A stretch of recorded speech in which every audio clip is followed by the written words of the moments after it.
سلامونه. هیله لرم چې تاسو ټول به روغ او جوړ یاست او ژوند مو ښه روان وي. د یو نوې ویډیو د نوې موضوع سره بیا ستاسو خدمت کې حاضر یم. ملګرو، دغه پوښتنه ډېره زیاته کمنټ کېږي چې زما ډوبلن د کم وخت نه شروع کېږي. اوس څه ملګري دا پوښتنه کوي چې زه نه یم ډیپورټ شوی د کم هېواد چې دوی ډوبلني، زه 18 میاشتو ته اوښتی یم، نو زما ډوبلن به د کم وخت نه شروع کېږي. ګورئ ملګرو، تر څو چې تاسو فرانسې هغه هېواد ته چې د کوم هېواد تاسو ګوتې لرئ هغې ته ډیپورټ کړي نه یاست، نو ستاسو وخت د کمې ورځې چې تاسو د اول ځل فرانسې ته راغلي او تاسو ازیل کړئ د هغه وخت نه شروع کېږي. هر کله چې تاسو فرانسې هغه هېواد ته ډیپورټ کړئ د کوم هېواد چې تاسو ګوتې لرئ او بیرته که چیرې تاسو فرانسې ته راغلی، بیا ستاسو وخت د دویم ځل راتګ نه بعد شروع کېږي. هغه مخکې که تاسو هغې نه 1 کال تیر کړی، 6 میاشتې مو تیر کړی، هر څومره وخت مو چې تیر کړی هغه ستاسو ختم شو.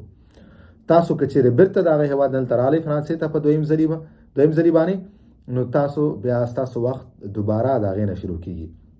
که چیرې تاسو نه کور اخیستی، تاسو نه پیسو هم در باندې بندي کړي او تاسو محکمه هم بیاللي، خو بیا هم دلته فرانسه کې، نو ستاسو وخت د اولې ورځې نه چې کوم ورځ تاسو فرانسه کې داخل شوي اول ځل او تاسو ازیل کړی، د هغه وخت نه ستاسو وخت شروع دی. که چیرې تاسو فرانسه ډیپورټ کړي هغه هېواد ته چې د کوم هېواد تاسو ګوتې لرئ، نو بیا ستاسو هغه وخت لاړو، هغه ختم شو. بیا دویم ځلي چې تاسو بیا فرانسې ته راځئ، نو ستاسو وخت بیا د دویم ځلي راتګ نه بعد شروع کېږي. نو دغه پوښتنه ډېره زیاته شوې وه، نو ځکه مې دا راواخیسته او نن مې په تاسو ته ویډیو جوړه کړه. که کومه پوښتنه لرئ تاسو خپله پوښتنه کمنټ کولی شئ.